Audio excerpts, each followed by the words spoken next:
GB Foods and indeed the Ghanaian private sector will continue to invest further in Ghana.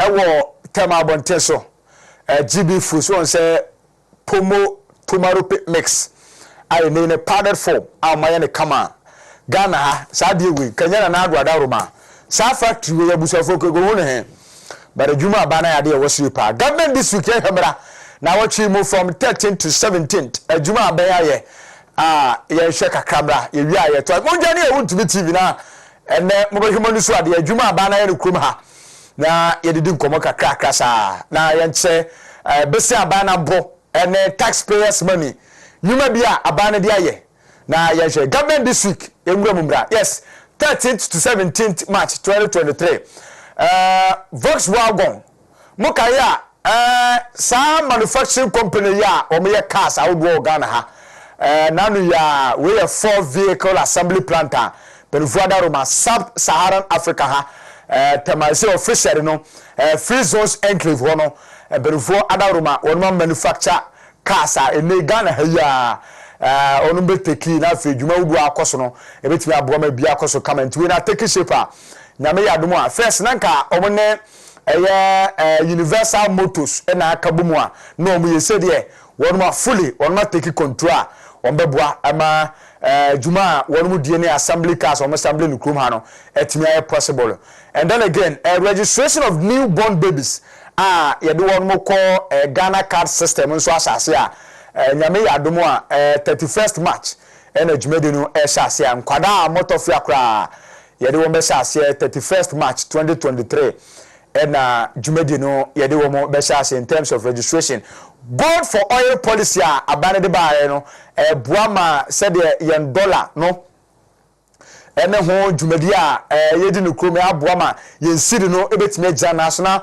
fuel ampempia na ne bo no koso no ebetime aba from kra sika botene abane de ahyem no millions of dollars no si ade ebeboa ama djumede no so ay kama na wotwi mo djumede no cost and then again 1.014 billion Ghana cedis national insurance claims bi ekamu abanu tu ebi 2022 no me ka say more than 70% ay me claims amanfo abanu timi clear through ha eboa amanfo so electronically no amanfo betimi issue am cards e dia ma first ne car na wo ho etina amanfo ntimi print cards ne abekra esa ne kan wo ho na abanu tu afiri ho no Boama national insurance jumedi awudi with my kama Zongo communities mukaya bind the Zongo development fund by me ka say 400 projects under Zongo development fund no and almost see that kuma 400 and across the country almost be 55 6 unit classroom blocks yes see Zongo communities and also Boama niama konkan and almighty ni 288,800 applicants. Okay, yeah, but this what the use started ba. The sika be so ankran krasne. Said be ya ankran krabia omudwumedi omudie business ombeso omubie nkrom ha no. Ene ya betimi akoso kama. Abani the sika botene be so asne amatete se free this month kwa next acha June ye no omu disburse sika no. Enti se o register you start no register mo an ekro nti we see nipa hodo a 288,800 applicants and they will apply no perufo be bob no mo nyasika e dia so ma se na adwuma mu die nso etma come anti no we nyina ya dia hodo a akoso from 13th to 17th March ya 2023 aban no dwumadi a wadi ekob nefua enan entamnie dia akoso eno no yefiro na yemko ya some projects bia abane na me nia fa me ko hohoi sports complex abayisi we sports development we djuma hudu ekoso we na no wutwa pictures banasa ka ko no monle kura wie pitch no zo monle bibia wie me no ka say project koso gidigidi hohoi sports stadium benufo no ka crab no mo wie we nyina ya djuma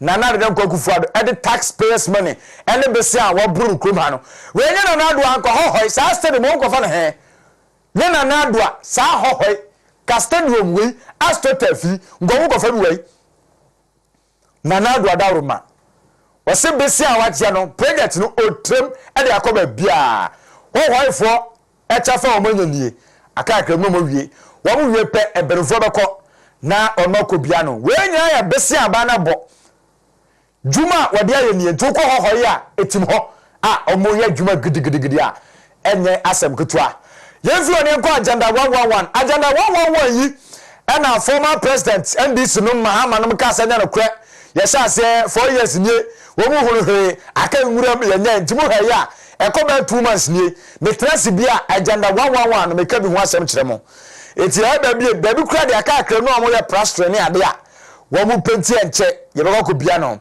eti yesu de ne kire ewo eye ave dapa Akache North District we dia esiwa agenda 111 amanfo gusu a contractors gusu a moye adwuma ewo Akache voter region agenda 111 aka krab na no so ma wie a ba bi adunu no etianka nwuram se de ndisifo se agenda 111 aka nwuram atonsom no entonsom seriously aban oye adwuma seriously e de aboa amadwuma obo a Ghana for the aban nsan oye duwe de ekoso ewo Akache North agenda 111 yes nana mama for her pictures baby adudu na yanko anim enso eho na bibia enye kama nana kwame yanko anim na bibia enye kama nti we ye de koso ewo agenda 111 tu sha unse contractors our site mo na we ye to ye nche mo chawo muguso mo to contractors was at mo ye djuma chipis de guo no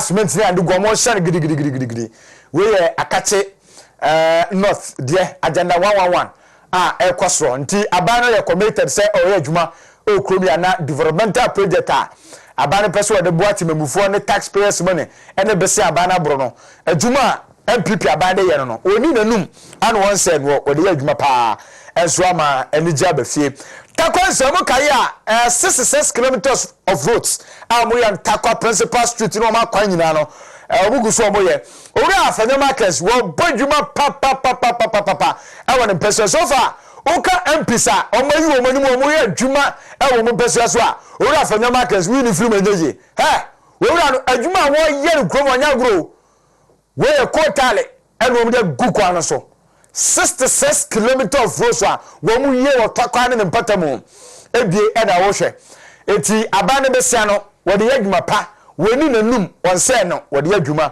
e matemamufo yenso yatumi enya so mfaso obie e na wo hwe yanko eye adaklu na yenhwe senior high school we dormitory blogger yesi ewo adaklu patam ho we eye edan a in fact na me no mo twa picture we buy no efeye papa na said the omasia penti dan no said the omasia yeda na fa no na me no kredie MPP aban oye dwuma ye papa senior high school we a girls dormitory blogger eno so ewo eye beko senior high school beko senior high school ewo eye adaklu district voter region eno so perifo eye awia wonma complete ene me no kasai mofra enso ekomubie na eboa adasa eno so eno no yanko eye we 24 unit classroom block St. Martin Senior High School I want sawem St. Martin Senior High School I want sawem dan yi yesini kakaka abrosai 24 unit classroom block abana say I want sawem taxpayers money besia na abana bodu kroma no adwuma bi ode ye nie MPP ababa besia wode ye ne pa NDC ababa besia odinanum esa ne kwa ede bobra bone okroma aban we de obo besia wode adwuma pa wode adwuma matemamuni mobro wafo onibie enyamfaso ebi en wode se 24 unit classroom block St. Martin Senior High School e wan sawam ye bielance na so wonfo mun kasa enya ne bejai na bibia se kama 12 project MPP aban so far so good abana ye ne yedidi nkomo ewo platform isu na boy na eti infrastructure development truly MPP ababa ye 2017 to date wa adwuma ye pa enu bi na mo hwe ewo mo television so no radio ne 101.3 WONTUMI TV Facebook WONTUMI television Digibus no so na yedi nkomo ha enti ya hena enti adwuma bu a ekoso nti no yɛhwɛ this short video mra where TVET akoso kroma kwanya vocational afei technology ene se amanfo ansa no adwuma ene ade ebetima akoso se no adwuma eni aba no school awdo aba na sisi nyan so no adwuma bu akoso so yɛhwɛ this short video mra yɛba yɛbeto aso.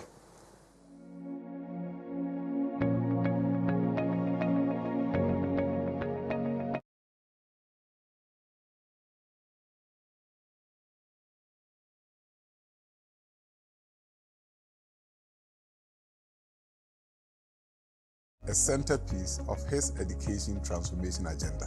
TVET is not an end in itself. By that I mean that we look at TVET as realigning education and economic development. So government came out with a 5-year strategic plan that spanned from 2018 to 2022. The 5-year strategic plan looked at 5 policy objectives. It looked at the governance and management of TVET. It looked at the quality of TVET. It also did look at the access in TVET. Then obviously, since it costs 4 to 5 times to train a TVET graduate, it looked at the TVET financing, then environmental the feed point. The TVET systems or TVET education was highly fragmented and well separated from the normal formal education. You could realize that people couldn't even recognize there was technical education sector in the Ministry of Education. Under the governance and management of TVET, we have achieved 3 major things. 1, we have established the Commission for TVET under Act 1023. 2, we have established the TVET service under Act 1049. 3, we have established sector skill bodies also under Act 1023 to make sure that we bridge the industry and academia as far as TVET is concerned. For education to play its rightful role in economic development, you have to make education relevant to the needs of the economy. There's no other subsector in the education field where this relevance can easily be established than in the field of TVET. So to begin with, the President directed that all ministries that are doing some kind of TVET will have to give up. So if you look at MVTI, it used to be part of the Ministry of Labor and Employment Relations. All their schools are now at the Ministry of Education. About over 100 schools, getting close to 200, have been brought to the Ministry of Education as a result of this transformation. For somebody who sits in the private sector, I'm very excited about the TVET reform. The TVET reforms brings to bear, the relevance of competency-based training. And the President said that the only way to reduce youth unemployment and to prevent or reduce poverty is through TVET. And to make the Ghana Beyond Aid agenda a reality as TVET, we have finished, facelifted, retooled a number of technical institutes at the second cycle level and also at the tertiary level, that is the technical universities.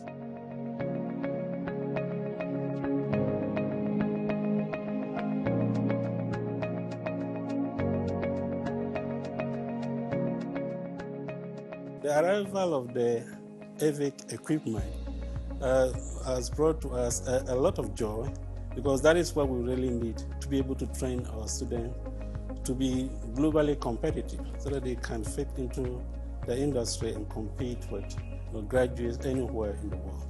We are very excited. Just imagine you are doing mechanical engineering and you want to practice, go to the lab.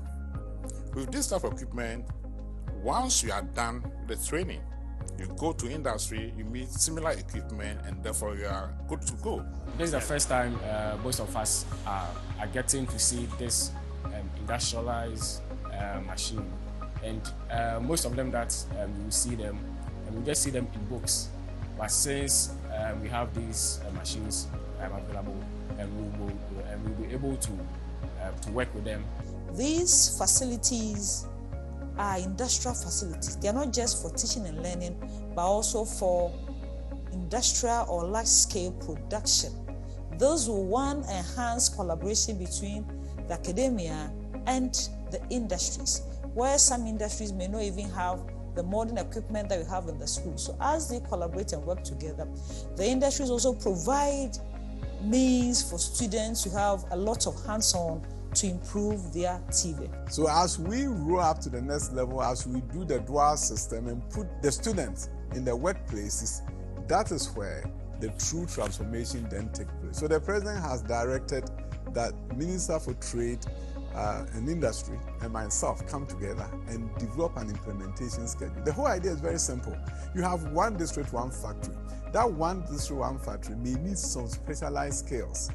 Why can't we align the schools to industry in such a way that the students go there, provide services, learn on the job, the company is able to provide feedback that I like the way they do this, or I don't like the way they do this. They go back to the schools fine-tune their systems to ensure that they meet the needs of industry. We're excited that most of these things have been done over the past 5 years, and we are moving forward. With the transformation agenda that is happening in TVET, a lot of funds has been pushed for upgrade of TVET infrastructure. We're working on a lot of new curriculum, competency-based curriculum that will ensure that our training is meeting the demand and the industry is at the helm of affairs.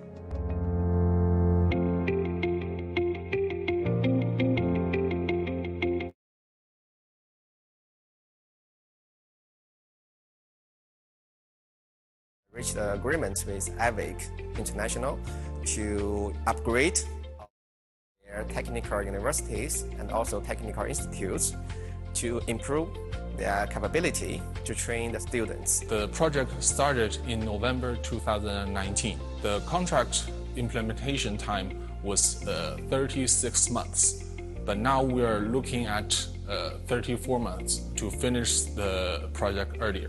The scope of work consists of two parts.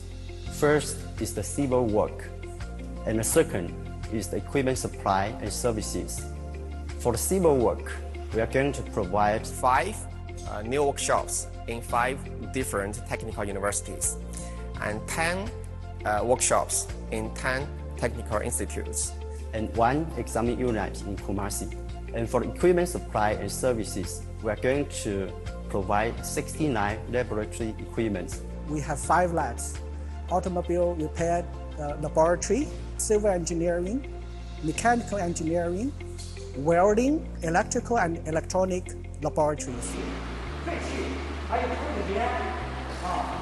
We're not teaching students to use them. Instead, we're teaching teachers to use the equipment so they can maintain the equipment and they know how to use them to teach their students. There are 69 different laboratories that we provided. So for every laboratory, 2 trainers will come to get trainings in each phase, and we have 2 phases of 3 months of training for the trainers. So in total, there are nearly 300 trainers across Ghana that will benefit from this training program. We've been here for about 6 to 7 weeks now. The first week, we started the training partly on theory, so most of the equipment like the 4-column lifter, the 2-column lifter, we went through them. We've also been trained on how to use the shale balancing machine to balance the shale, how to use the fuel changer machine to change fuel. We've also been taught on how to use the diagnostic machine to detect faults in an engine and many other things. We used to send our students to KNUST for lab experiments for both mechanical and some of the engineering programs. The old laboratory at Accra Technical University came with the establishment of the institution in the early 60s. The equipment have been around for long. You could say in some instances that they were getting obsolete. And the laboratories were not too big. In other words, you didn't have too much equipment in there. Subscription rate of students who want to come here was getting higher every time. We were getting large numbers of students. So the workshops were becoming inadequate. So we needed expanded workshop to be able to train more engineers and applied scientists. Because there's a lot of competition out there, and all industries are looking for people with practical skills. And I know that by the time we are done with our 4 years education, we are going to be done with almost all the machines. And so we are going to be practically equipped. And so it's going to really help us out there. We have been provided with most of the equipment under all the environs of civil engineering. So when it comes to surveying, we have some equipment which would give us the practical experience. And then when it comes to soil, we have the direct share apparatus. When it comes to structures, we have the standard. But to produce a video for 2 money. Nyame advanced me ho adwuma. Hwe video ya Ghana ni wa sa de we power television so. Baby a mampani pese odi wiase Ghana duru wo wiase ene ma hwebie no. TVET education ekrom ha. Hwe video a abanya kra na boa na nkora tini asue nyanim die sonko e de abebo manyi. Wa wo hwe na ti say NDC times ade mu hubida. Banana do adaroma. Wo adwuma oye no kruma. Besia na ya buri bebre no adwuma na na de kokufo de bia yenie. Taxpayers money. The adwuma na na de kokufo do ade bia yenie. TVET education Ghana ha yeso da eda. Benyame adwuma next week ye be ho adwuma. Enumre me ho ha. Me ho me mana kwa bana. Mr. Hilford Siam, were Chief Executive Officer at the Ghana Library Authority. Open me mojo. Namia Dominanso. Yes, I check. There 2 years in your thank you, Boko. Nyamia Supa. It associate to San Francisco. I was some more media. I dear someone, Mamma, dear Anyway, whatever ma Ghana Library Authority no so the adubu kwa wonte da no the madwuma say whatever. Well, Ghana Library Authority dwuma ko bi a say Ghana higher institutions are dem rate ya achepa eka ho. Okay. It is a 72-year-old institution. Yeah, ye dwuma dia for the past 73 years. Ye di de boa Ghana umasua ne say ye betimi establish na ya equipo ni ya maintain ni ya manage public libraries e wo Ghana ha. Enti ya bone tofa na ches ye dwuma ye die ne say ye betimi aboa na citizens are connected to knowledge. Knowledge ye nimdie na nimdie no so ya na reside in both books and also in the cloud and also obi a wo nimde emu na ya na knowledge na or nimdie no eti.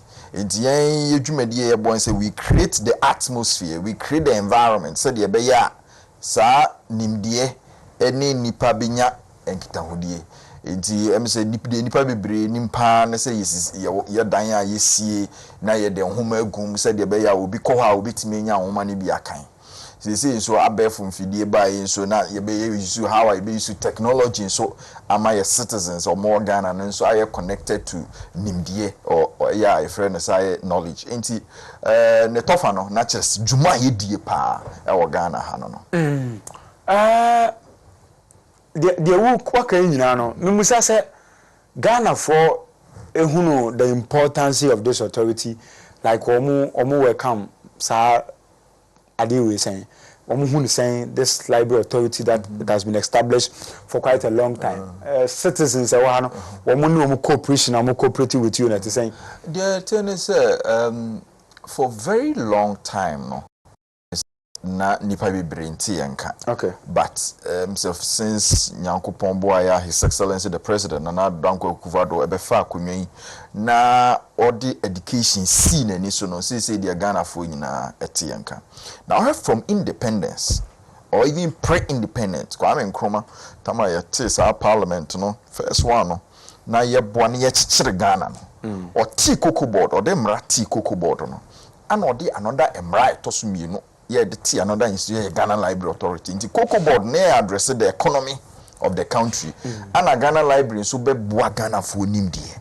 Enti the frame or the founders of our land. It is a big six krana nipa 3 of the big six a part of your first board.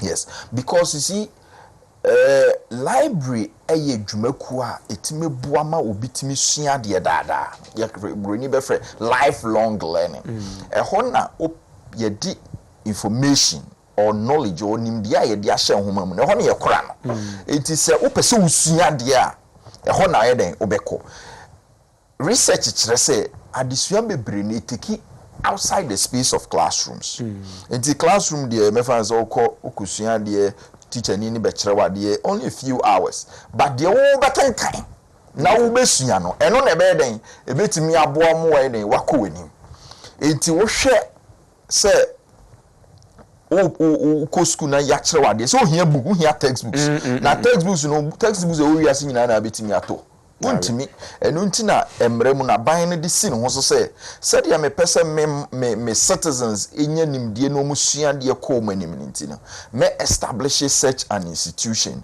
se de be yebetimi aboa na obi a opese osua de ana obi open nhoma akenkan bia no obetimi akɔ baabi no wa den wakonya saa nhoma no wakenkan enti for since pre-independence independence till now no First Republic, Second Republic, Third Republic, Fourth Republic ni nyina no.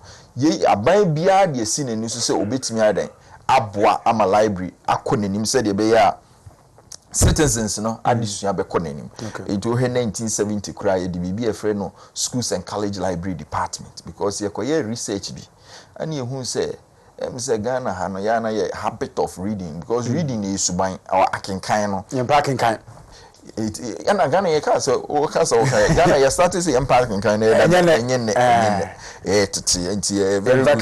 parking kind but the be intina ye parking kind that is another question. In 1970 omo research o say the intina Ghana for ye parking kind eti yana usual these days your parents say ye tete na ye ko library yes no monken yes o mutimi ka che na mon kola maba de mon parking kan so mo time ni na mon parking kan ya de abuedua but you see the good thing is that over the period there's been several discoveries am ye hu the entire parking kan now one ne say ye schools na ye sisie no ya na ye mfa library dwumadie ni ye de enhyem enti akra ne ntimi build the culture or the lifestyle of reading.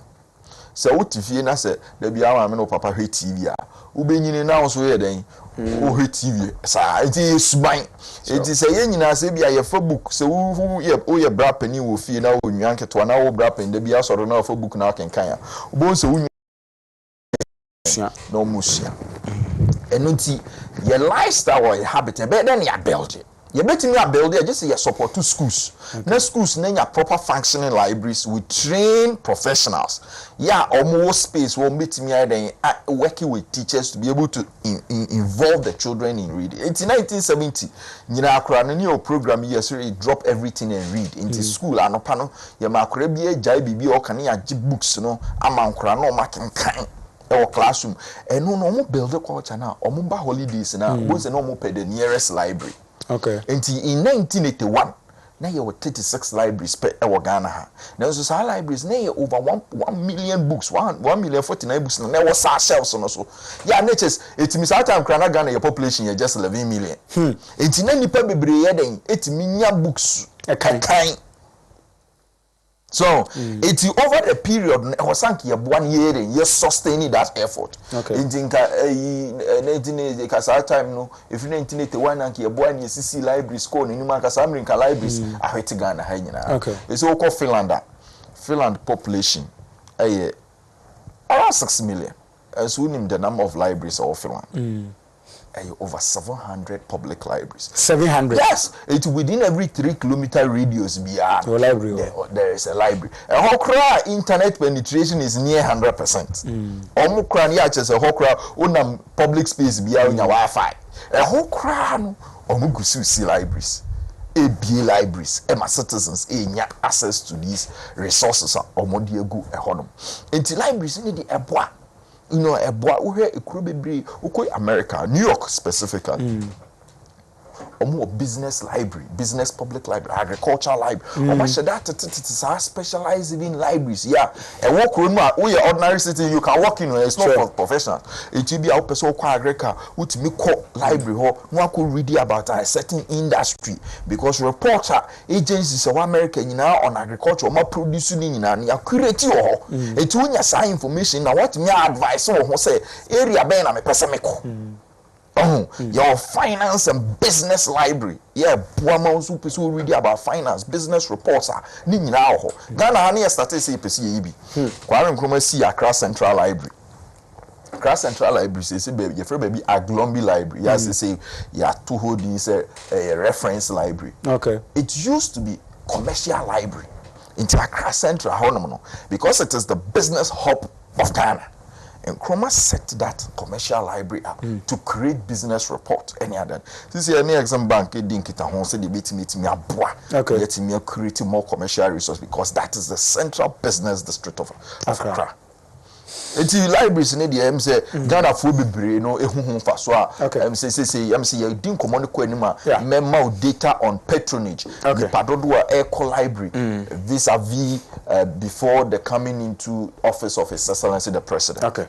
Yes, and for Mr. Hayford Sian where CEO editor Ghana Library Authority and ejuma nana dem kokufuado edition inside the from 2017 by Misabre and on common ye and 2 men with television no na uti radio na be share ejuma abana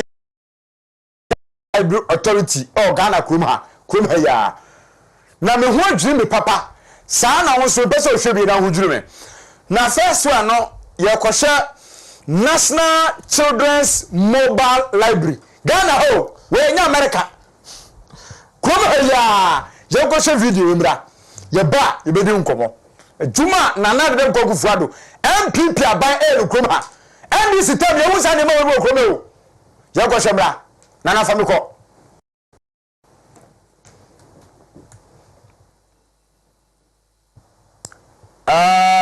ye komra abranti e nankasa no we lose focus me dwane ma o studio azana mako na ye ko shemra na e betu aso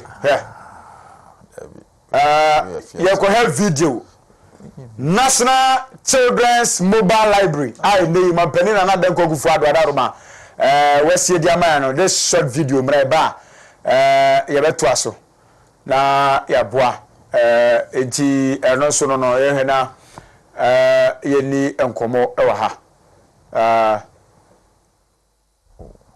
Yanko have video, Nimbrana, name say, okay. Okay, today. No nyanya ready. Okay, eti yeguso ye ha adwuma abana ye from 2017 be fim sabre ye kakaka facilities ado aban ye sisi the individuals bi so sisi e de ama oman no be he na ye didi hu nkomo kakra na ya hwe eti ye kohwe edan kese a aban ye sie eti ye nkomra For the last 5 years my government has redefined the mandate of the Ghana Library Authority and charged it to be responsive to the growing needs of the Ghanaian population. Through the able, dynamic leadership of its so far, the people who say na patronage Ghana Library Authority. Say no, I'm said they now work aban eba ye no ye de no ma bebre ne sisi ye ne so say ye betimi aboa na yetimi ahye adesua mo kena one of the things that was ye say you develop a policy framework na no na be guide ama aban hu ba bi also no ode ne investment no eden ewura. It's one of the key areas aban hwe ye ne say your public library network na wo man no as endorse o hwe na me ma o data bi FSA 1981 near 36 libraries. Fast forward to 2017 ya buying take over no na libraries ni yetimi expanded to only 61. It is from 1981 no yeah 36 libraries no to 2017 yetimi de kakra bi pe na aka ho ama yakudru 61. And so aban within a period of 6 years aban aboa ama osisi enamine wo kase libraries no ya increasing up to 115 within a period of 6 years. Yeah, the library maku 54 and aka 61, which is unprecedented in the history of this country or even on the continent of Africa. Say within a period of just 6 years, country be same expanding my public library network up to 54. Yeah, Nyankopon Buakra, end of this month. Honorable Esla, the Minister for Communications, and so SC Library bako so His Excellency the Vice President beside the Ako Commission year 116th library at the end of this month. Wow. That was one key area about expansion of the public library network. It's a no na wo kasa nka apeso wo yi. Yes, it is ready. The National Children's and Mobile Library. Wow. But we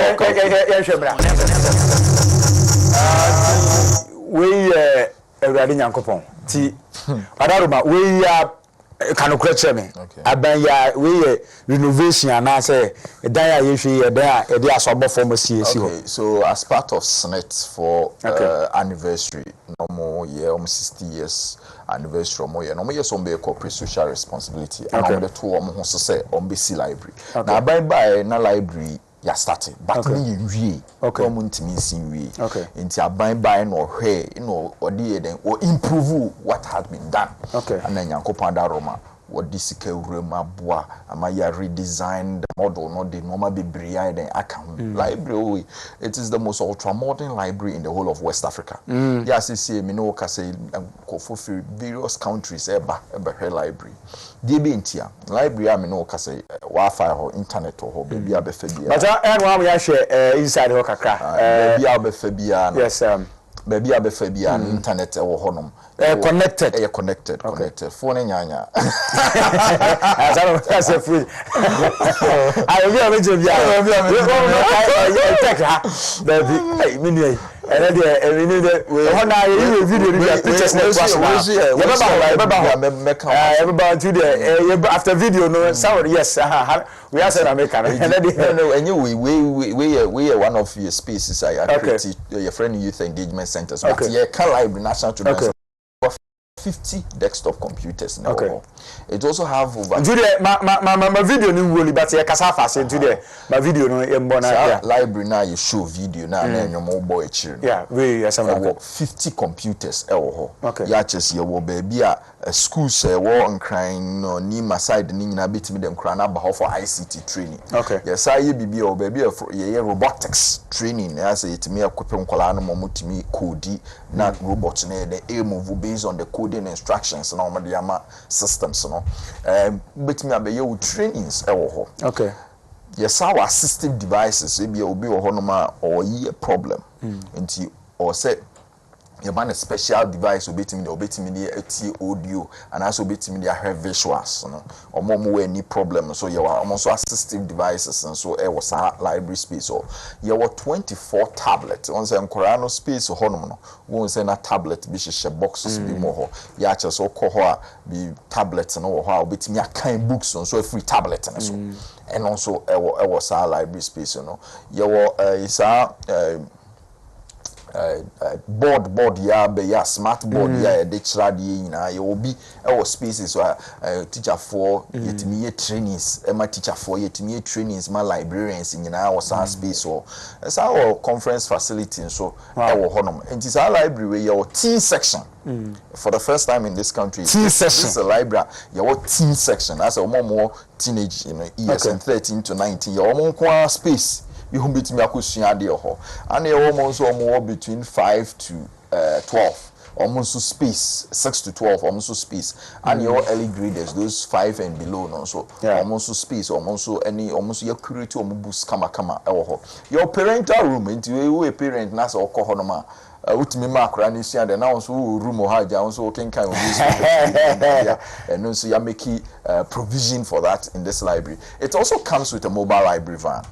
So this is the only library you see Ghana ha. You see near side the van I there can say omo muntimi ma library space ni ye beto omo until the library the van no be call various communities so near make the same normal now or dynamo benefit to one nina the biasha van custom made.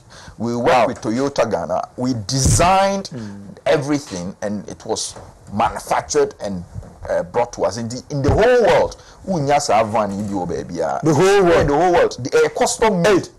Custom made inside the nina custom made. Yeah, just in kunya or anka interior pictures and anka say it's custom made. Yeah, it comes with 20 laptops and so. I see. Baby I it made the boy mad. I say you know Ghana Library across the world we are also known for our technology education. How I include or more far to reach in giving them opportunity for technology education. And our United Nations Public Service Award, I recognize it 2021 on it. Yeah. It is something that we are really passionate about in promoting. The van comes with some computers now. It's library ultra modern. But it's Kaukudi. But I'm more Kaukudi because how do you say? And this is front trauma trash Ukrum Hadanti. We have been almost and Tessa. Every crowd, man, my photos, mommy. Every crowd will be there. Every crowd will try. And Jacka Kaukudi, and the sea dancing as well. Okay, National Children's Mobile Library. National Children and Mobile Library. And Mobile Library. Okay. Eti we dey na so no na mpacha message wo ma men kan na me wura fi we be afiri no so papa na mu no wone me nyasem na nsen eti we say Mr. Hayford has led the development and transformation and the expansion of libraries in the country from 61 to 115 in 6 years is simple, awesome, amazing, impressive. Breaking the 8 is possible. Dr. Kingsley Nyako, MP for Adaso. Professor.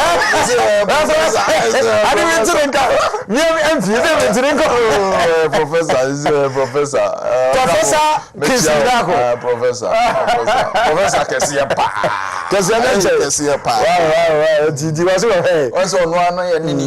Ministry of Education.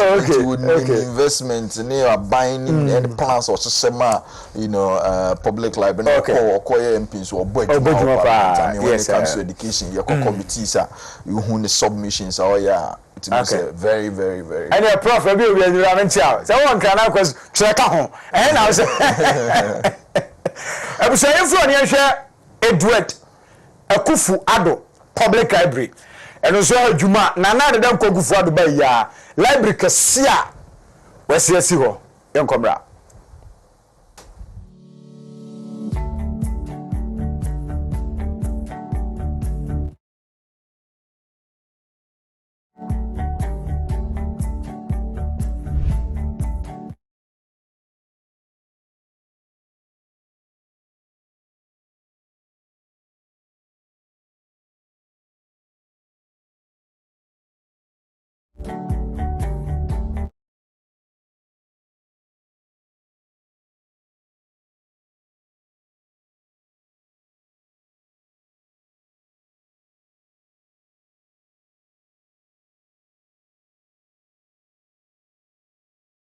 Rumor and also the senior bebre schools around Adenta Frafrahani in our Mokoho eco benefited from the resources ya package there. We one very attractive Montessori libraries near Ghana. No, not just it's where ICT room will be at me, but no be the computers between programming or coding or robotics lessons in being in our conference facility. They say normal bibre adenta say conferences or various programs, quiz competitions for schools, reading competitions for schools. Was a facility about just repeat my yes now we say it's Frafraha Adenta municipality. Wow. The Obia Timiko hobby. You can just go in. It's just by the roadside. Very visible. Very, Edward Akufo-Addo, His Excellency the President, the father was our first Ghanaian butcher. Wow. And the contribution to public libraries development. Ghana has a library. No, almost share library because they wanted to develop the minds of the Ghanaian. I say aban bia ba or his excellency the president na do for when say Master, the best gift you can give to any person is what? Education. Into His Excellency the President, it is no surprise. Say, what committing itself to education? Say, Ghana is a Kenya crown or the big 2 year school fees. Ama Ghana, Akorabia, school free, obey. Yeah, and Kenya and not drunk of Uganda and Sambring, Konim Koran Ketifi and Komunia opportunity to go to school. And so I'm making this provision. 80 yes, also a quality. Making sure say books or a bit of school more, but also fear or public libraries in Zumaya, Massa equip so that the children of Ghana will become learned. And then Yamiada Roma Yehusa investment here across the country. And you may ask any man who are Jemensem. Nana knew that Ghana Library Authority, CEO, young CEO. I'm saying, Mechano, Anteno, Crabia, Crabby, or the Bay. In fact, a Juma Wayan or Yojuma Katwa. What Jan Mudimu now, Yojuma Cassia Cassia de Bois or Mino. In fact, it's just a Michel Crown, no man yet, no man that. So, man, we do baby, your dream. Now you say, Bia, I bind your bar. We are quine with Susuku Adanwe Janus, Abasa Banu focus a whole chief executive officer. So one share library so Mayimu, Mass Ned Makatwa. Now I best 6 years near Juma Maya Danya Hubua, or Massini and Cram Moa, or the Abo Moa, and Yagua Kutwa. Yanko Sham Quadanibi, or Munya Assessor, or library, or Muheso meet me a senior. Now almost so a young deal, and Tian share. Brown Quarano should be or Hona Munia Bre na Omu Asian dear na Mu has some research as the Abuama Jumedian and sweat my commentary after a video we na fear hair and also twasso. Now I am Quarano so modern bar mobone and Nibra or Monia Bra or Mode Asian dear until her. We know until a library back where futu. Okay, you know, just to mention Honorable Afenyo Marken. Yes. Fantastic. Juma is who run again or the constituency. May say a Futu now is the capital of public libraries in Ghana. Wow. There is no constituency your library be a sing a Futu. And one of the key thing cry was I say abaya boa me recruit to nipa bebre into the public library space. Ama nipa bebre ni ye juma compared to previously. Yeah. But Honorable Afenyo Marken as my sika. Ama yourself for volunteers from the community. I training how many juma. Busumi biya o many sika famom. Remarkable investment. To be able to also develop the intellectual capacity of the constituents. It's investment in the minds of the future leaders of this country. And who are libraries be when the constituency. Wow. My same thing, so Her Excellency the First Lady. On also see libraries, could be 15 and my say construction be ekoso. Okay. Yeah, and also boat to also develop the minds of the Ghanaian child. Members of Parliament, Her Excellency the First Lady, Her Excellency the Second Lady, Omunina more de Ghana Library Authority. Never in the history of this country. I know Yetimienya President, Vice President, First Lady, Second Lady, all of them committed to supporting public libraries. It doesn't never happen in this country.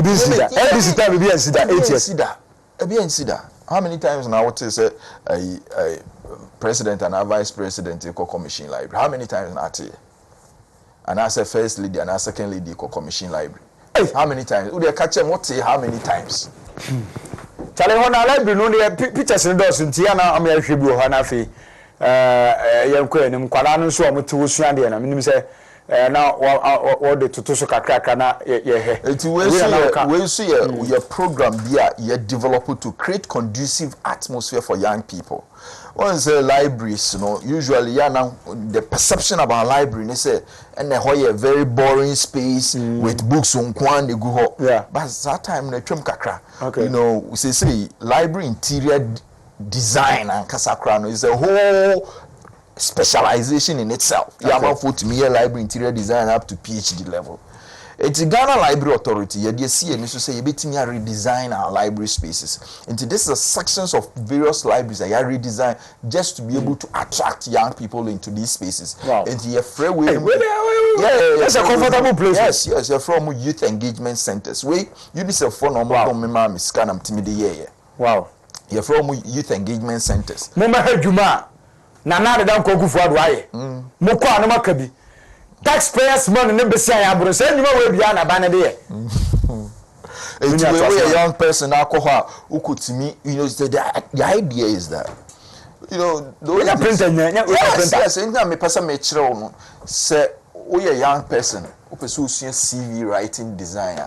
Oba hono ma ye obi o ya training obi timi abo mo design no CV. Na ya sa print am o free na de akopa adwuma ye. Wow. It's library no wa ba na wa ba be sua de na wo pese o print bibi. Yes let me bo am o timi print it. So these are youth engagement centers. Ye mentoring ho. Ye job search ho. It's also computers internet. Connected. Yes, Kumasi I call Ashanti Library space yes, Ashanti Library.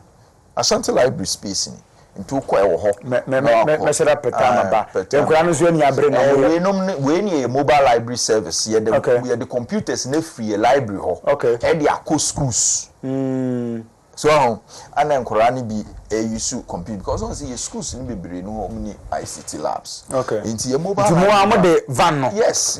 Into your van no President Kufuor time. And now author 10 vans in mine 2007. No author 10 mobile library vans mine. Na na don Kufuor do buy na vans ni nyina say ya pack e bi de tutu kra very say tie apapai. Ya so hwan kra kra we mu hu bi da. O mu hu bi da. Say o say no tina o refi say teacher ni bi ko draw a computer to board or so ni Obisa nkwala ni adade. Nsempi no. We are actually promoting inclusive education. Nti nkwala bebre ho are now benefiting from mobile ICT project through the mobile van. When a UNMI award wo ho no. We do a UNMI award for being for promoting inclusive public technology education in Ghana. Nti ye juma. And I was here honorable Marking library no ba ko no de ato honorable ni Komiabi ICT library entry. Ni na wo afutu. One day honorable Afenya Marking the it's upon homodin bebre am futu honoma. I think about 13 libraries now in the futua with 13 years we on one can say hand over to us. Manage those libraries. So okay. And therefore we so I wish WONTUMI TV radio near 101.3 FM. One day WONTUMI TV. But I'm like na man for say and then you the CEO now that Ghana Library Authority na ba. Ejuma wa 6 years ni eni etwamfo ni kire no na mampeni na nadan kokufu ado bra obontua no bie one of the libraries na no bia okaye bra ye ba ye beto aso. Over the last 5 years, my government has redefined the mandate of the Ghana Library Authority and charged it to be responsive to the growing needs of the Ghanaian population. Through the able, dynamic leadership of its youthful Chief Executive Officer, Mr. Hayford Siao, the Ghana Library Authority has been recognized in Africa and around the world for its sense of innovation in connecting citizens to knowledge resources. Over the last 5 years, my government has redefined the mandate of the Ghana Library Authority and charged it to be responsive to the growing needs of the Ghanaian population. Through the able, dynamic leadership of its youthful Chief Executive Officer, Mr. Hayford Siao, the Ghana Library Authority has been recognized in Africa and around the world for its sense of innovation in connecting citizens to knowledge resources. Enchemu hono na ote hono. Where he no? Where Edward Akufo-Addo Public Library. Oh, okay, brana. No. Oh, okay. Ti yenkotie former education minister Dr. Matthew Prempeh, currently Minister for Energy, on a take on Ghana Library Authority. Just a quick one. The most heartwarming and the most loving and the most interesting and the most exciting one was the Ghana Library appointments. And I don't hesitate to say that from where they are coming from bones to life, they are my #1 institution in the Ministry of Education. In less than 4 years, you have a remarkable story to tell.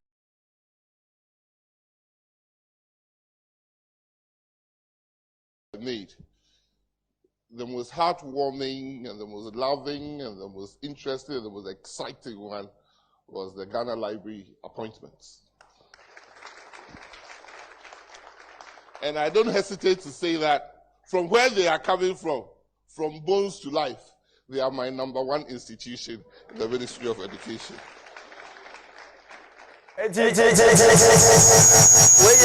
Former Minister for Education, Brana Wohona, Msafina Namonya be 4 years. Just a Ghana Library na could have said NBC 8 years, they guno.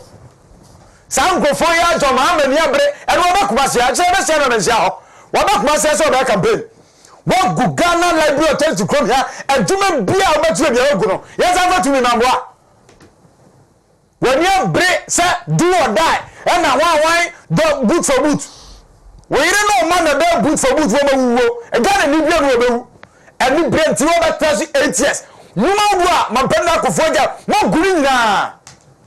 And this for yes, I for Ghana, Konya Sanamon. A Duma MPP Abaya from 2017 by Sabi. Yet German Kofoya, Oma Ghana. We just for near Bria, what's the kiki? What be a black? What's a kick black? The team was saying, okay. Na near Bria, but John Bonnie never go forward him. Yet, tell man, one more minor greediness. A Duma or young Kobaye says yes, and Duma as well was my. Yentie Doctor Osaya Dutum Ghana Library Juma one my just a quick one near to us who didn't this for us the great work that is being done by the National Library Authority, which has won them recognition from around the world, coming mainly from the efforts of the council chair and I think the youngest CEO, this guy. He's hiding there. You won't see him. So he's tall, but he appears like a young guy, and he's doing a fantastic job at the Library Authority. We are winning international awards there, so it's something that we need to be proud of. We have the National School Inspectorate Authority, the great work that is being done by the National Library Authority, which has won them recognition from around the world. Coming mainly from the efforts of the council chair and I think the youngest CEO, this guy. He's hiding there. You won't see him. So he's tall, but he appears like a young guy, and he's doing a fantastic job at the Library Authority.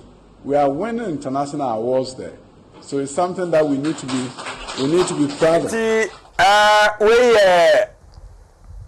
We are the Minister for Education. We're not here now. Meet the press. Meet the press. Okay. Minister for Information and what's what to hold talk. Now,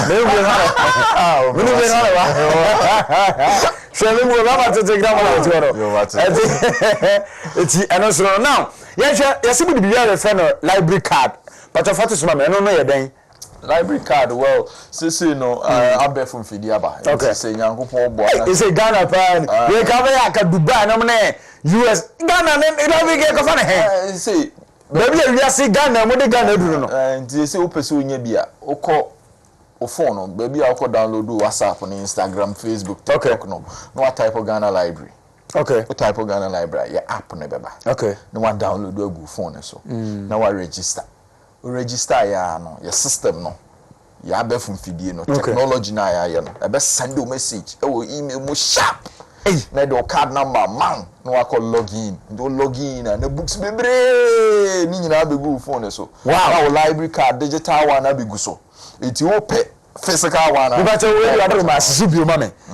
Say baby I can ebru ha enie. Susu mame. Whatever ma. Yes no. Ghana ha Africa hankasa. Public library bi eni ho a omo hankasa wo mo app besides South Africa for the omo ko manim. Okay. Ghana ha ya app. Okay. To open app ni bia. Baby a me pa chow uko download Facebook, Instagram, TikTok, WhatsApp.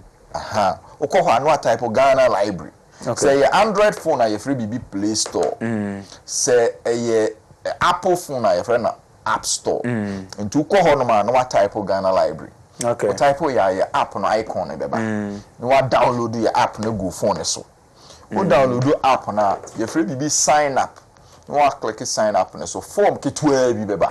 No type mesrew me patcho form no email address na ya my correct one no. Because eno na yemfidie na ya sese Ghana library no eno na afile form no pena yemfidie na pick it ya send library card number. Okay. Because the whole is connected, is is automated. To fill forms na hit your system no. Near system na generate card number amount na be to email. Okay. No go first card number no na they be logging into the application. Na application ya books we are seeing no we dey kind. So and it is inside na one na be who say wo card no na na drawing and digital card na number na was on na be go app na so. Okay. Aha. It wenya sa number no we say it made buy a library na print we am say open because you be an be open card no but we go open we have digital one. Aha and e two things that's open hard one no dey show person na we be away ya kire. Okay. And that's open digital one you are making the provision for it. And we so here let me say innovation na Ediana na current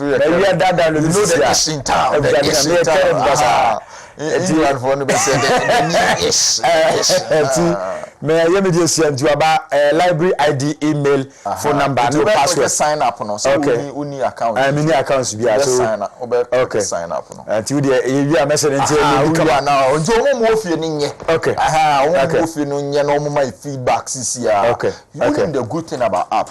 Oko app na so a you free BB e-books, you free BB audio books and you free BB videos. Okay. Now e-books na no reading resources are obetimi I can and your audio books near the voice I record to be all be a me fan so drive so drive to meet you sure you person ya kire say old driver betimi read the book into book no in you read yes AI artificial intelligence ni read the book no den e kire languages ni na say English say English book be reading English say French book be reading French say Twi be reading Twi but say the app no course English and I'll be reading bit me reading bibia then into that provision has been made there and the videos no Ghana Education Service covered by no mo Ghana library nim say mo the technology no mo die ni mo kan ti yesre mo ye ne teacher fo kuku dam e wo krom ha no be ye video recording say de be yan kora ni tifie covid period no o matimi asua de e no mo ye video tutorials ni nyina and ye the videos tutorials na Ghana Education Service e nyina go app ne so it say no nim the parents ni after covid no nim the omo ye is omo ja extra classes to ya. It is in the about class 2 na science no person akra ni sua na ka obefa science teacher man okọ app ne so a GS what lesson by lesson models ni nyina teacher fo akere e je no answer wakoso no waka why be ama oba no pekra phone here complex I bit mirror onto your TV screen na teacher ni e den e kire akra na de wow. So until we parent now guide akra na nkwa de akọ app ne so no we be ama no it parents be bre testimony o mo de ba they say no no de extra classes cried mama na ye hope say nyankopon be boan na yetimi expand sa platform no na they say kindergarten to TVET to then nyina ye like Ghana library akonkwa na open so you homeschooling kra na you can get to study on the Ghana library app yeah no so nhihya yetimi den edi ato ho ama Ghana fo a say nipa egu app na so ye use over 100,000 and omu use your app benefit from the resources ye de egu ho amount Yekote board chairman ono so nsem bia ode tudwa emra na ntoase guso edim komo wontumi television so Nsempa fiesi ne na akura do Abu-Prah ne yedim komo ha adwuma ba na ye ewo library authority of Ghana ha na ye hwe na minim se video na really ayentie. Excellency, we are very grateful to you for giving us a dynamic CEO, Mr. Hayford Siao, who has led the management to chalk several successes, as we see now, this being the 110th library. Your Excellency, we are very grateful to you for giving us a dynamic CEO, Mr. Hayford Siao, who has led the management. Your Excellency, we are very grateful to you for giving us a dynamic CEO, Mr. Hayford Siao, who has led the management to chalk several successes, as we see now, this being the 110th library.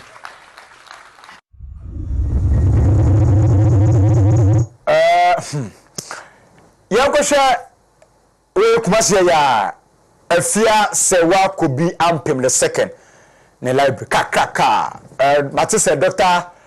Matthew Pukupe Bradaroma and as a library on this way dan efepa yenhwembra na eni hu nkomo ewa dwane wontumi TV na ene Ghana ye library hu nkomo na ye de adwuma na ben ko kufu adoba ye waye ena ye twetwe nkomo ewa ha yenhwe we say abrosan dan kase pa ena yesiesi kumasi abontenso na yehwe but sa da ben na omosha ase na mu wie da ben me se menua no ehwamai library ni a commission last year okay so Dr. Matthew Pukupe no one see library no we see we no for Ghana library hey surprise my library ma okay. And I yakoye na chance library no wa ye mu fe we are not that so yes see you know Kumasi programs be break kura na ha take place you know which is quite impressive. Ashtown. Yeah, just obetime my inside no. Books inside. The whole second books and the public library. No, computers over 50 computers. 50 over 50 computers now. Yeah, just technology or technology hub. Na ha inside say yeah asante hima nti won say adinkra symbol so no ni adina so that children eba ho can learn about the culture. Wow. The culture, your space for children. Yeah, and Kolanso Koho betimi adan akwakusua de more very conducive. Schools be breeze say this is the most ultra modern library in the whole of Ashanti region. I mean this is the hub for now, you know, learning, and to hear very conducive atmosphere has been created there. Just obi atimi Koho kusua ade kama. Wow. Wow. Asemo just investment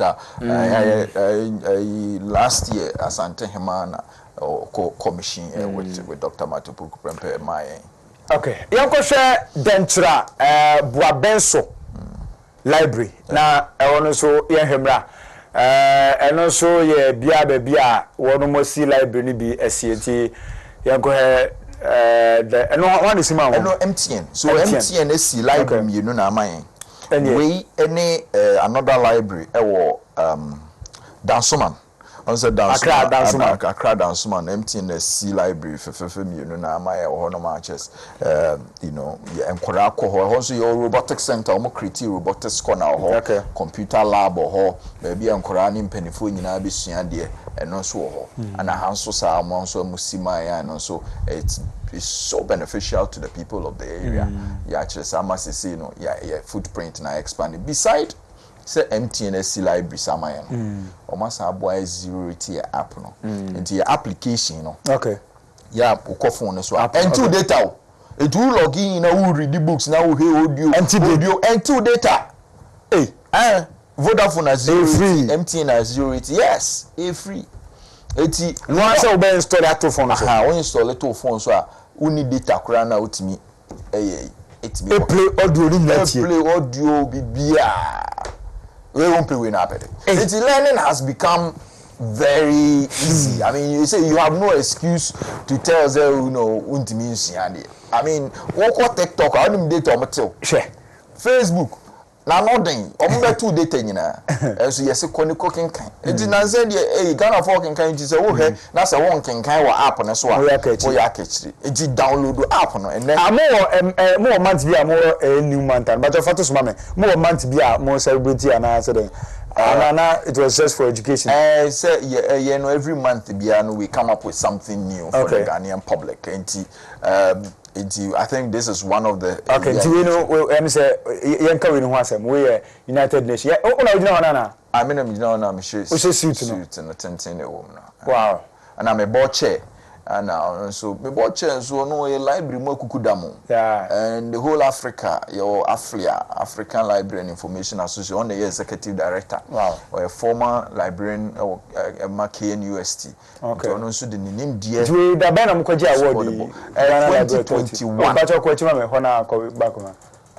And the award no yakoji in 2022 but na ye 2021 adwuma ye okay no mo omotimi bo support ma yetimi ye wo na omo frɛ sɛ Ghana ye hwemu dwumadi a modi wo Ghana ye frɛ bibi hands-on mobile ICT classes on say 2019 Her Excellency the First Lady Ghana Library Authority ebe declare as the year of reading and as part of that time Gifix CEO ho ye ni dikita hono my computers laptops and the share van mo say enko around the country ye mobile library services and the computers and the account it is hands-on mobile ICT na ye man kura no benefited from it no and the United Nations so say hey we dey quite innovative say modern books so come most of the computers are come home because enkola no be drop because the news item never na ye draw computers or boards so no na say ye yetimi to bridge that gap and make sure say a lot of Ghanaian children are going to get hands-on ICT training then it is quite innovative no more award the whole world there are 10 public institutions you know award and one of them award day for for our work in inclusive technology. I think next picture I think say the new in Kwana we see Thomas UN certificate okay now ko an frame ko jaba na dia ba Ghana's ambassador to United Arab Emirates and I'm a board chair. Wow. So beautiful. This is for Ghana. I mean, this is for Ghana. It puts Ghana on the international map. The same thing. And we COVID time. Okay. That time na omuntimi and travel. So London International Book Fair. Yeah. They organize an awards program. It's called the London International Book Fair Excellence Awards. It was 2021. Yen boy a homo pa. So they awarded us the Library of the Year. Wow. The award package in no man in a brain, a glass nom the brain, the kutamina, Miss Midi Triumph, when he said the Bayaja, Miss Meeting the Ajafan Mr. Hilford, Chief Executive Officer, Ghana Library Authority, and then Boko. Obisi, I say, I will please ask him if Ghanaians abroad can access the app. There'll be a geofence. Oh, okay. It's limited. And then Mutiati, one more Mutiati. Geofence, so it's limited to Ghana. Oh, okay. Even crowd to go crowd Timinya. Oh, okay. Because it's Ghana buying Sika. And you won't Ghanaians. Oh, okay.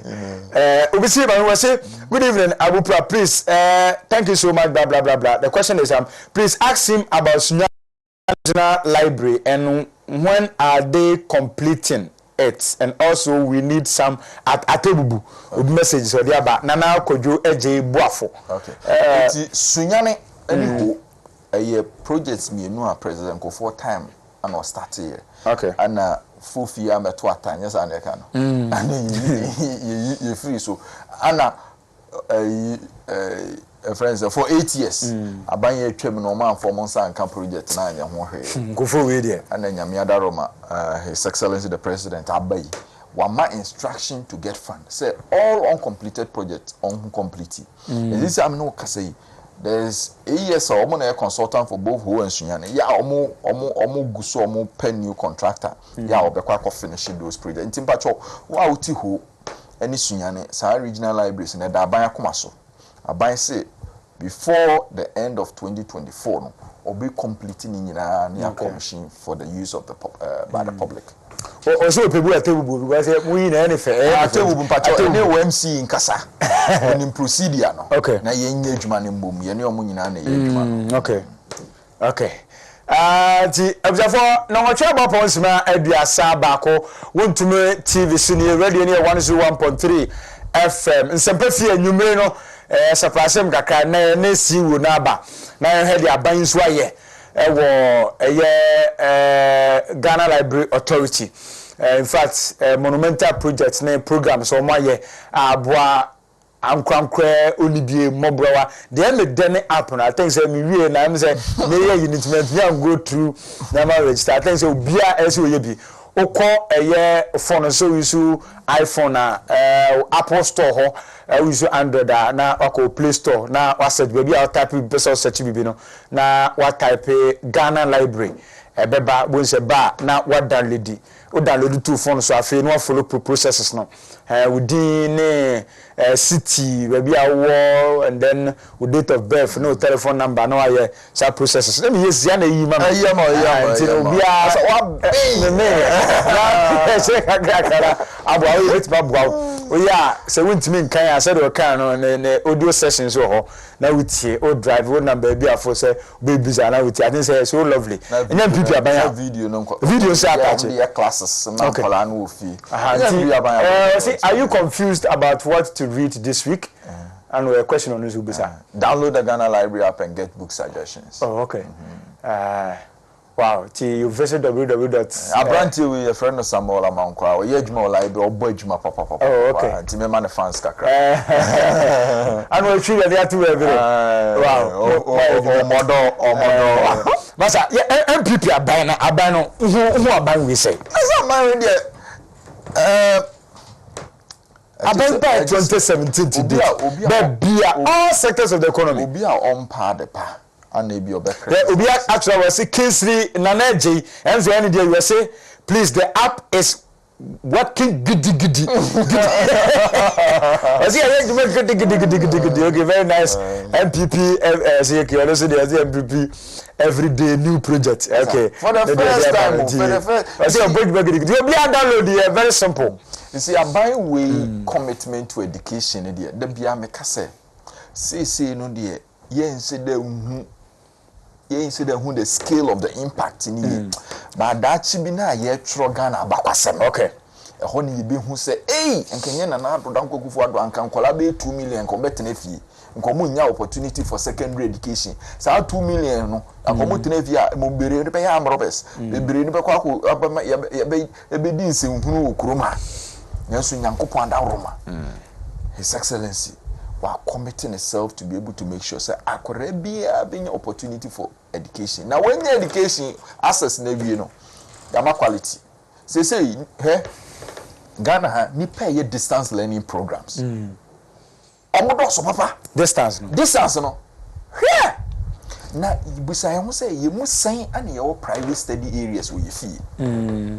Nipa sign first no crowd na ye papa nom na eja ko han sin chimbe ho bi kura na eja mo writing desk is e kura carpenter wo mo writing desk ni bi because so first na ba na jiji da ni mo nyina enti nipa bebre any private study areas even in their homes enti wo public libraries na e ho nyina ayema because bebre free mo fie ababet na wo besua de okay hwese wo ko school na exams e duro na wo pe baby akose no wo sua de Punya baby say oko Edward Akufo-Addo public library ho o manfo de omo group studies we say school me tete study groups omo committee because we have small conference room there oko airport library small conference omo yo study Accra Central small study group omo yo studies ho.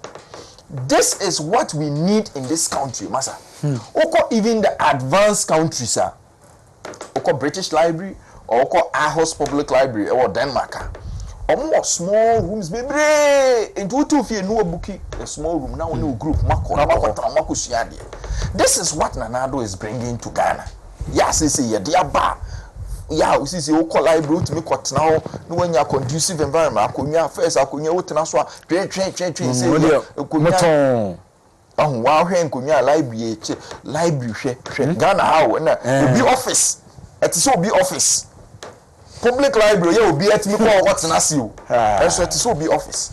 This is what this country, the citizens of this country you see na a former president kase who the course of Ghana ha sa papa ne ya ne nya ne what am say ma me kan asem bi kra library bi am beto ye ese o mo nkoto shelves o mo nkoto cabinets o mo nkoto cabinet metal cabinet no shelves and e dey sisi on e dey books egum ne akulus ai and this is where I go for there in tamu to there na say entro no bi there obi say o mo si library Samuel Kudeta black amboa Honorable Sam George. Sam George. Almost Pokwase. Ana momo abandon. Me de me car ko nam Pokwase highway so Sam me come ba me hwehwe library. Yes library, a local library no, me commission. And I'm see no. And yes, I am me say me shame fuel cry. Is fuel so board then. Na me nam Pokwase na me hwehwe library. Me hu library. Yakọ ya na ya ba. NGO bi na omo library kitu bi omo from Australia na omo sie nem say no person o ka say omo na ye dia awo Pokwase small NGO omo Australia e Ghana fo bibi omo Australia na omo bi small ana se nka monya de nka monko bia na se monya de ye bi omo bia ye community one na ai empino se ne ha so omo si library omo say ndisi abanya si library wo kuma say highway Pokwase highway ne so ana ye ya lock no politics in team see me no ana me de me car akona Pokwase highway so sa ahyefu me hu library no enti mesre me hwehwe library bi wo Pokwase yes library no sa new highway na ya no ma hwehwe sa di ba che Pokwase na se highway no so yes library bi wo ho na ye mbia no ka kire me o kire nko a meba bebi library na no books e de na na do dan ko kufu ado ro ma se books ni ye wo bi 1981 na books our shelves so 1,049,000 and I do buy no na books in this what to less than 400,000 hey yes books in this what Mawiana there be say and Toby what's the books no wear and tear me baby use books no after a certain period of year was all discarded it you discard ya my into books into Ghana books na asa it books no the orders so I that it you dey na hwie nyi say me no work say when me investment and another aye in books nko a say me no work say you 1.4 over 1.4 million books on the shelves of public libraries in Ghana. You be see that wow since independence your book stock nko do 1.4 million that sisi am no work say enam na another commitment to education over 1.4 million books ana ya dey go your shelves so be break kra yi nyame bo week e be ya say another yeah, clear another container of books. Yeah, the baby libraries. I'm for akasima be aduno na nonkurabo. Yeba homaso na yafma junche kakra ha. Mo amohwe amonone mo amohwe Ghana ha. Baby a tie nka babia ene ye ne pani kwanche for da Ghana Library Authority ano na ebon komo project ado a oba ye so far wonoma ye in fact nyema pi ene yedum komo ha ye mo opportunity na so afre na bia de kan kura na bia nte sa hu bi ye bobon nkuru bibire so e bia bibi nso ye so project bi na ye so nso na maka me ani awu se adwuma no so ho a na maka na ya hwe adwuma wo mampani na den kokufu ado wa no krum ha na abo nyina this government no na ni adrese oye adwuma son e de abo mani nyina enya ban a oba ya say obese wo man no oye adwuma seriously working hard for the growth of this country enti enya ye boa na etu anamonti ye bia homa no numbers no negu television set no so no but oba na wo low na manaba form na eno abonko mo amuti radio no 0322498404 0322498404 0322498403 0322498404 0322498403 am for frame na ma frame nyamu ma first caller Good evening, very old friend.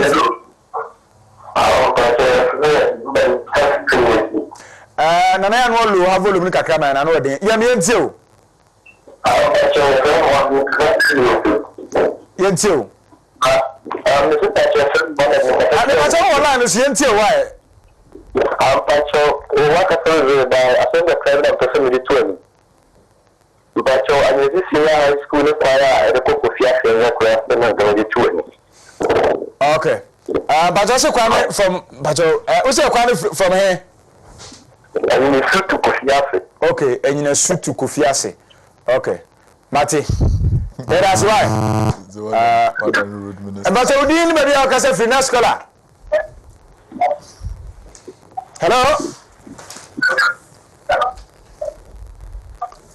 But online is so when you're ready, Anna, you're far for Nipano so Homano so. But you didn't maybe I can say free. What is it into, Mr. Pazan? Why have you now? This is a Fijapa North. You know, you are far more. A Fijapa North, almost so polite. Okay. Fijapa North. Thank you. Be and mama. Next caller we maybe I'll fair. Hello. But we didn't maybe I can say for me now. But I'm going to control the Western North. On this 17. Wouldn't you say we are control that? Namintil. Yeah, let us see what point to make. Yakupo Asia, if I say, Amoson, Ganamai, and the Asantimeno, Yakupo Asia. Naminia, I will be what I can say about any piano. Now, one type of stress. It's a little bit of that work for them. And the Bobia, a call in the boom, said the Ghana if you 2 point. If we are seeing an iron, and it is a Ghana 1 iron, the same telephone you a candle puma at the Sia 2 point. I say, oh, you my year, Papa. Yakupo Islam, and then another uncle for an MPP. And I have a sencha, Sashi, a contombra funa. Next call, I would be very afraid. I'm taking the 20 acre. What is it you? Yeah, a mouth may 20 acre, but never. Yeah, a mouth we had a mob of modern, but yes, I say, Yamoyano, so Baya, and uncle all the radio stations that there will be about Tawuka in this Ponwa. Oh, with the whole radio station that was here, Abani this, Abani Bomade. Yes. Okay. Yeah, that's it. You best spread their call other stations for them to also know what is going on. But we did a orchestra for next caller. Hello? Yes, sir, boss. Good evening, sir. Evening, sir. We did maybe our friend if but I wasn't of baby. Or this ain't you. But I free as I go to quarter from Colombia, Yapano, but I don't want my wife. Okay. Okay, Sashi. Okay. That's it.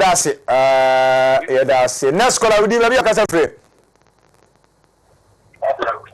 Hello? Okay, 0322498404. So next caller, we did maybe a free. Hello? Hello? Yes, sir. Hello? Meet you, Minia. I think the Diamanta. Diamanta, Minia, ain't you? So, you let me you're but what's it? You say library, library. Oh, Crobasso. Jam contact. No. All right, when I tribute you, Diam Quanta library, or closing down the Benham Baby Amon. Yeah, I say, Udini Babia Casafi and Escola. But I didn't see why. But I follow no man brought from no man, yes, I be your free show. I'm alone, yes, I assume why a sermon. Yes, into Minia. Hello? We didn't have Yaka Feminia. Okay, Safi. I think a champion. Okay, I take Kumini and you. That's really. Macomio, I will be the America. The open MPP advance. Yeah, see, I'm not about seeing a mother at the middle. So I can order for 2. The debate. I'm not that kind of number. Put a page. You know why you do that. So, we don't know the children. You know why you're trying to share. You trying to do that. If you don't have to charge, I thought you used to a good chicken. I can't have a penny here. Answer. And that's what I'm saying. Yeah, that's a pa. Yamisha, you're fine. Next call, I would be very afraid. Hello? Hello? Hello? But we didn't know you are familiar. Yes, some of them. Yes, you can say one thing. Only I'm in you. Yo, a friend is saying, you know what, you need my mobile MPP abai, and the Ghana, you might know where you know. Then I do the moon say, a good fraud, any the vice president, Baumia, a Jono Muyano, one of who to watch a Jumapa or Muya Emma Ghana. Because what had you also near Mapa, so we have to now you see, my Ghana, you see, watch it. Now, so stop and put to a point library. School, Yama, so, this is a four power, but so, the 23 per liter, this is a couple up but 1.5. That the end of the year, and they say, let us say NPP, let them say, I said that, say, offer so you're fine. Next call, but you didn't be afraid. Hello? But I have followed my number for my wife. Hello? I'm a classroom, Tirijan Quanta. What Tirijan Quanta means you? I'm Patrol and Martinez, my family man, Pipia. The Patrol media saying the 2 money, and I NPP Fwankata, because a 2 PPI, it this the Kata 4 years let off, or man, we were for former President Domama Dia. And there was a battle with Janani India the catcher. What is short memory? Short memory, or catcher is short memory. No, sir, by you know the catchy economy. Because 3 tickets a whole man will. Certainly, what? ATMP form, young Gumpa, name Casa, Yama Ghana for 3 tickets, but no Kwana, Abana, yes, yeah. What is community school? The Otiri Quanta school, Kodano Classic, the community school now, what see our way today. Yam breaking, Yamo, Kasana, or Canosa, I dance interchanging. Almost on my year camouflage. Interchanging a new Otiri, you will feel teachers would. It was an interchange, Accra, Mimia, Mibako.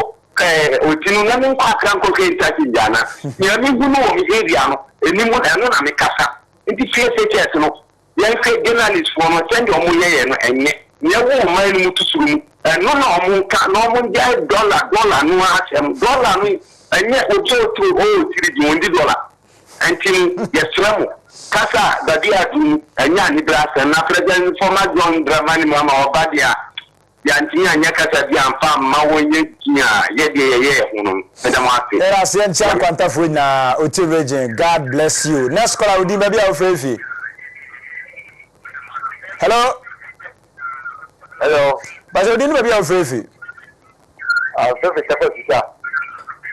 Pataka, we ain't you. Hello. But all line is into why? Okay. Simon. Okay, I'm sorry. Would you maybe our free? Yeah. Hello. Yes, sir, boss. Good evening. Evening, sir. What on the design? From Tiwan. You did tell me for. Hello.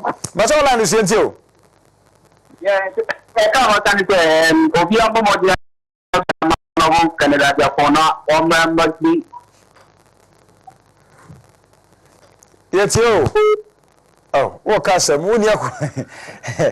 I say, Fred, you may do. Would you maybe a casa free? Baby, aluminum until. Abu-Prah. Yes, Abu-Prah. Yes, you.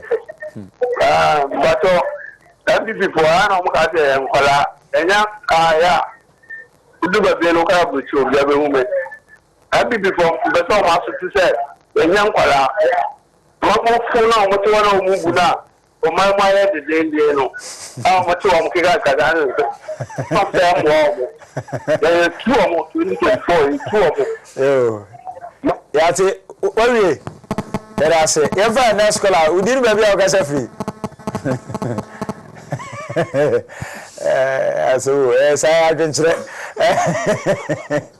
ko gara yo kwanja udiri ba bia ka se free fa me ko ka se free akla ade se ntio itia di o to on no yeah Mr. Fonson me from say mo ka san claim to from so mo tie radio station papa any TV station papa no tie de mo tie nampaso bi en to because party papa ni radio station no mo tie amatin sampa no ma me da ma nyam tira yes ya da se ye fa two college kan na ye mewi wa ha udi ni ba bia ofrefi hello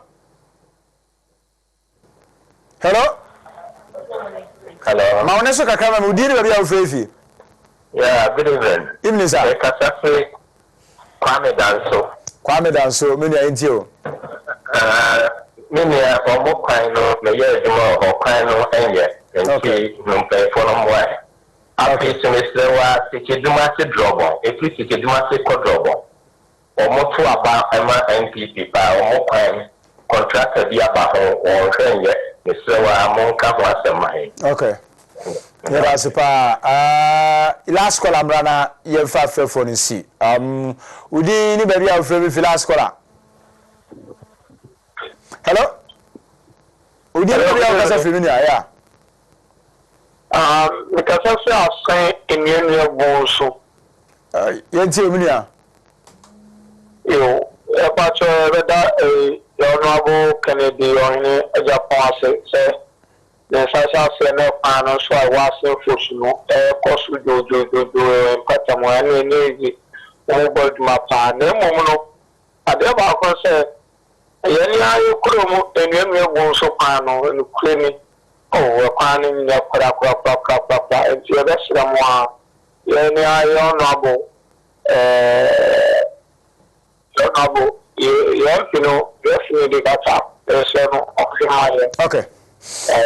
Era se pa enti fa ofrefo biobio ye de afrefo besia na ye be page mu ha na afi ya to ase ye se mbo se akwan ne de nya na me kofa bai from next week iko no mema mo special number bi na mo frɛ ba bi a wotime nka bia ofu so kwan ne da ho kwan ne ye nyeye contractor abaso na wagya ho kɔ wo frɛ number na anu a kyerɛ ba bi ewo na ope contractor ni dia man ye be di akire because information kura me kyerɛ se almost be 80% contractors say tu omuka ube wewure nipa na bia wakoha obi kura machine ana odo be na machine na sei ana relax to work an wonyeye etuma sa information na ehunu ekwan no a ya awode bia ma asumasi na obentie no say ye bu apaye ye ntua ne ka ni ye ntua ne ka so dia nkankra ho minister of finance ko ba se ma me say minister of finance ntua contractor ka kedu nkanko ha Jano Matia, no more yet Sabo Kazua, Munya Kwani, you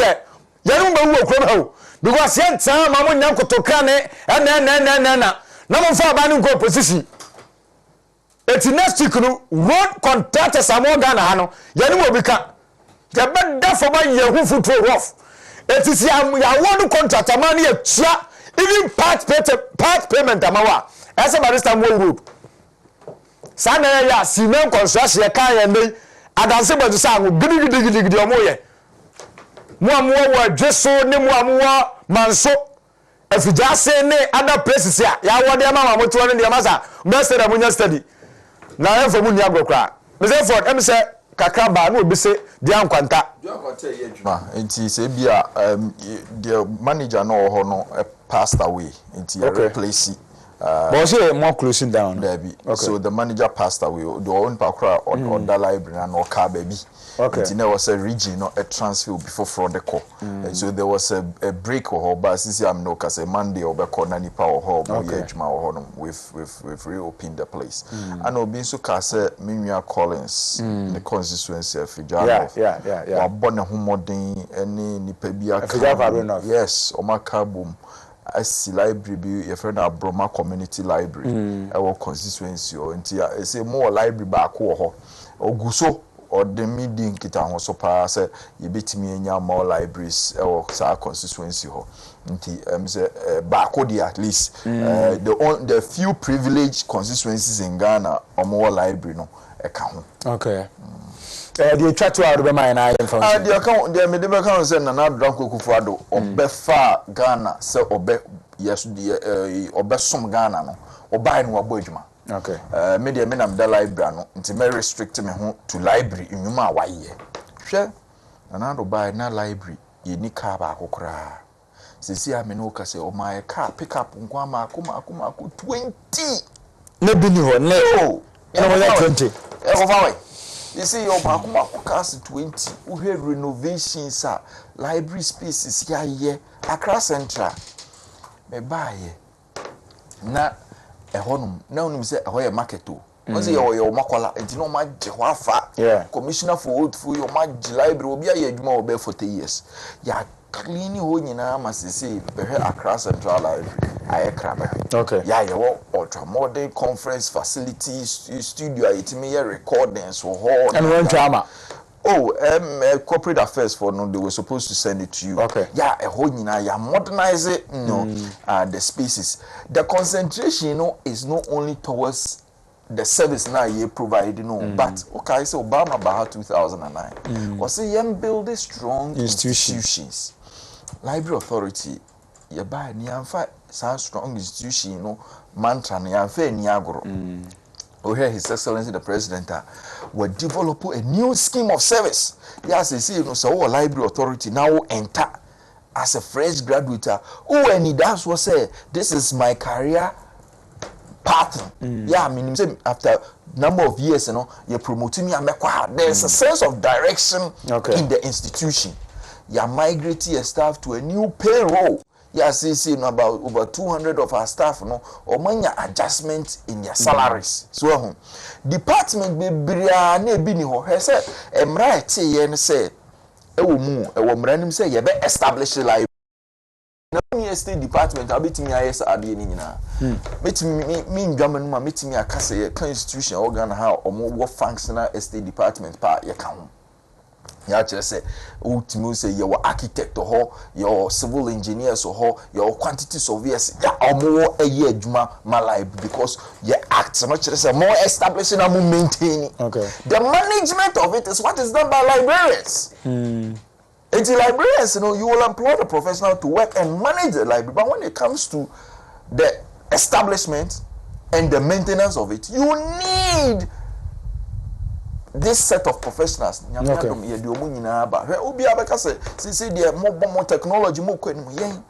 We have about 10 programmers inside the Ghana Library Authority.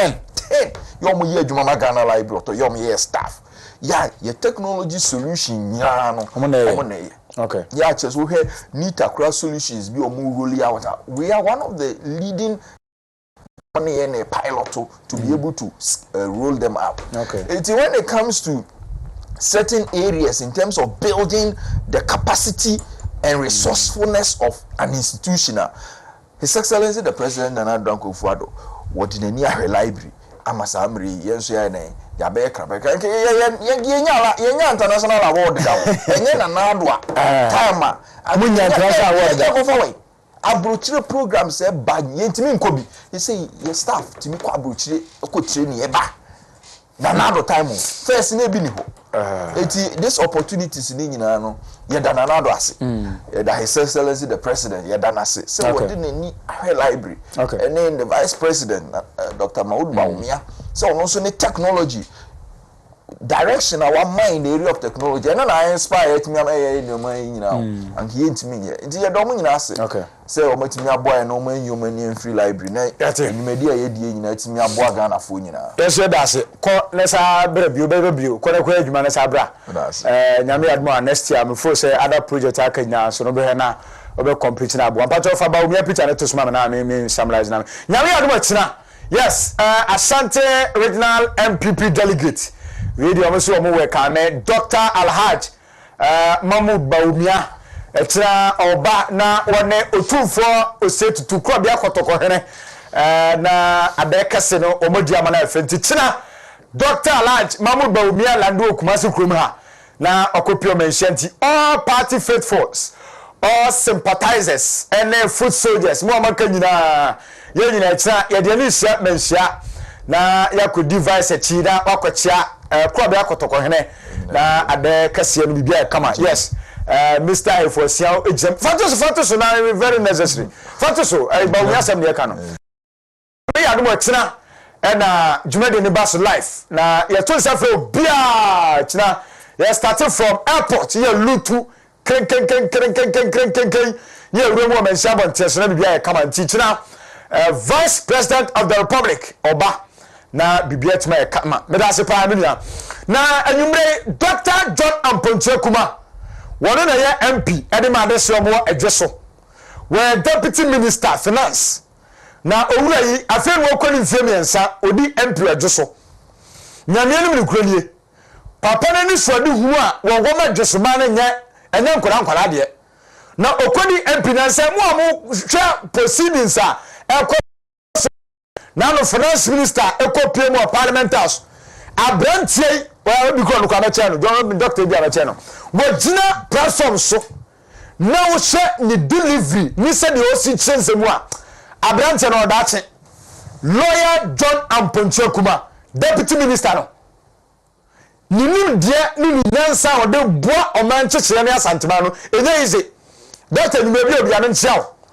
na enye mpimko na abedie enye minister nko na abedie ubakwa enum because when you swede hu so adwempa ewo tim adweso da achi no na wo kan no afa ni ate ase na mo gine se enu 2024 no na oni swede hu na wo ma dweso man oni swede hu na wo ma Ghana man akoso wo no me hu the difference between minister and deputy minister adwuma wo ye de boa owura kanoforiata no enye adwuma kato anumere na me sale tu eno o constituency officers kwabra kuma ona organizer adweso numere nchia ena tumasi mafia tumasi mamencha ena Didi champion Didi enyumre so mamencha ene Eric also mencha ne all the officers amu just mo bodwuma yi pa mo tai lawyer John Amponche Kuma china o adwuma so e de abo de se amu adweso na me am chama kwa me wusu adanse bojusa no adanse asokwa constituency chairman chama ni se china obeba mencha ne bi enyumre bi obi amencha